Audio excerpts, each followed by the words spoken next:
Good evening.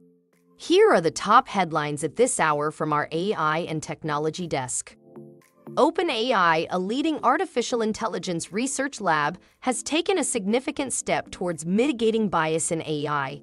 Recognizing the limitations in current training data sets, which tend to be skewed towards Western-centric content and language, OpenAI has announced a new initiative.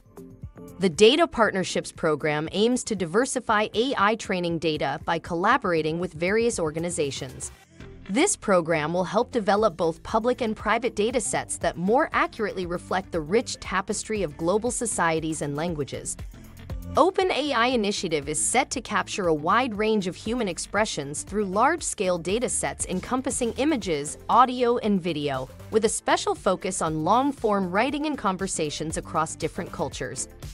The company is leveraging state-of-the-art tools to digitize training data, ensuring privacy by removing sensitive information.